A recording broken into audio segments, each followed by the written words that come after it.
Hello viewers, আসসালামু আলাইকুম। Industrial electronics ল্যাবের পক্ষ থেকে আপনাদের শুভেচ্ছা অভিনন্দন। আশা করি সবাই ভালো আছেন। আমরা আজকে একটি ক্লাস নিয়ে আসছি, সেটা হচ্ছে hvp-90 মডেলের একটি সার্কিট। এই সার্কিটে আমাদের error-07 আসছে। আমরা এই error-07 নিয়ে আজকে ক্লাস দেব। অনেক শিক্ষার্থী বন্ধু আমাকে কমেন্ট করেছে যে error-07 নিয়ে ক্লাস দেওয়ার জন্য। তো আমরা আজকে একটি ভিন্ন ধরনের ক্লাস দেব, সেটি হচ্ছে আমার error-7 নিয়ে অনেক ক্লাস আছে। তো আমরা আজকে যে ক্লাসটি দেব সেটা হচ্ছে একটু আলাদা, কারণ আমাদের error-7 আসে যে কারণগুলো নিয়ে, সেটার একটি অন্যতম হচ্ছে আমাদের যদি আইজিবিটির গেট পালস না দেয়, আইজিবিটির গেটে যদি পালস না দেয় তাহলে আমাদের error-7 আসতে পারে। তো শিক্ষার্থী বন্ধুরা, আমাদের আইজিবিটি পালস দেওয়ার জন্য যে একটি আইসি ব্যবহার করছে এবং এপাশে যে অপ্টোকাপলারগুলো ব্যবহার করা হয়েছে, এই আইসি এবং অপ্টোকাপলার রান করার জন্য যে একটি ন্যূনতম ভোল্টেজ দরকার আছে, এই ভোল্টেজ হচ্ছে 5 ভোল্ট। তো শিক্ষার্থী বন্ধুরা, এটা হচ্ছে একটি 5 ভোল্টের রেগুলেটর। ইনপুটে 12 ভোল্ট বা 15 ভোল্ট থাকবে এবং আউটপুট 5 ভোল্ট বের হবে। যদি কোনো কারণে আমাদের 5 ভোল্ট মিস করে তাহলে আমাদের এই আইসি রান হবে না এবং আমাদের ওই পাশের অপ্টোকাপলারগুলো রান হবে না। যে রান না হলে আমাদের এই গেটে কোনো ধরনের পালস দিবে না। যদি গেটে পালস না দেয় তাহলে আমাদের error-7 আসতে পারে। তো শিক্ষার্থী বন্ধুরা, আমরা এই সার্কিটে পাওয়ার দিয়ে দেবো।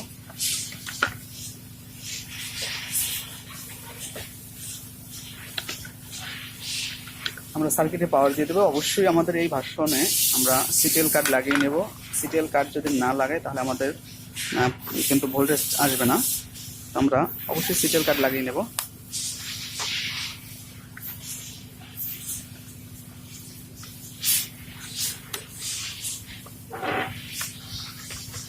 সিটিএল কার্ড লাগিয়ে আমরা এখন সার্কিটে পাওয়ার দিয়ে দেবো। আমরা সার্কিটে পাওয়ার দিয়ে দিলাম। আমাদের সার্কিটে পাওয়ার চলে আসছে। এখন আমরা দেখবো যে এখানে ভোল্টেজ আছে কিনা। আমাদের ইনপুট 12 ভোল্ট আছে, আউটপুটে কোনো ভোল্টেজ নাই। আউটপুট 5 ভোল্ট আছে, কিন্তু আমরা দেখবো যে এখানে আমাদের 5 ভোল্ট আছে কিনা। এখানে আমাদের কোনো ভোল্টেজ নাই। অতএব আমাদের ভোল্টেজ এখান এই পর্যন্ত আসছে, কিন্তু আমাদের এই আইসি চালানোর জন্য আমাদের এই ক্যাপাসিটারে, শিক্ষার্থী বন্ধুরা, আমাদের এই ক্যাপাসিটারে ভোল্টেজ থাকতে হবে। এখানে কোনো ভোল্টেজ নাই, আমাদের এখানে কোনো ভোল্টেজ নাই। তো আমাদের এখানে ভোল্টেজ থাকতে হবে 5 ভোল্ট। যদি 5 ভোল্ট এখানে না থাকে তাহলে আমাদের আইসি রান হবে না, এবং আইসি রান না হলে আমাদের error-7 দেখাবে। তো আমরা পাওয়ার অফ করে দিলাম। এখন কি কারণে আমাদের এখানে ভোল্টেজ আসছে না সেটা আমরা দেখব।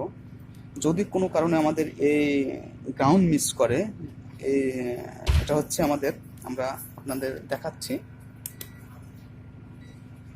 আমরা একটা পজিটিভটা চলে আসছে এই জায়গা থেকে সরাসরি পজিটিভ চলে আসছে এবং এখান থেকে আমাদের গ্রাউন্ড চলে আসবে। দেখা যাচ্ছে যে আমাদের গ্রাউন্ড মিস।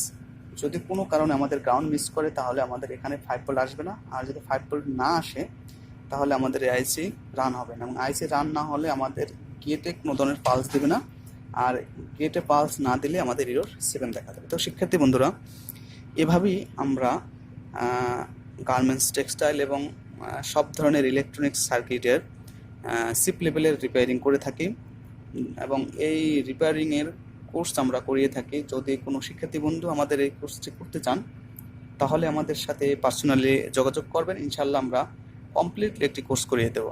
তো শিক্ষার্থী বন্ধুরা, যারা আমার চ্যানেলের একেবারে নতুন ভিউয়ার্স আছেন, অবশ্যই আমার চ্যানেলকে সাবস্ক্রাইব করবেন, এবং আমার ভিডিওগুলো যদি আপনাদের ভালো লাগে তো লাইক, কমেন্ট, শেয়ার করতে কিন্তু একেবারে ভুলবেন না। কারণ আপনারা যদি আমাদের পাশে থাকেন তো আমরা এভাবে খুব মূল্যবান ভিডিও আপনাদের মাঝে আমরা উপস্থাপন করব ইনশাল্লাহ। তো সবাই ভালো থাকবেন, সুস্থ থাকবেন, এবং অবশ্যই আমাদের ভিডিওগুলো আপনারা শেয়ার করে দিবেন আপনাদের বন্ধুবান্ধব, এবং সবার কাছে শেয়ার করে দেবেন। ইনশাল্লাহ আমরা ভবিষ্যতে আমরা আরও খুবই গুরুত্বপূর্ণ ভিডিও নিয়ে আপনাদের কাছে হাজির হব। তো আজকে পর্যন্ত সবাই ভালো থাকবেন, সুস্থ থাকবেন। আল্লাহ হাফেজ।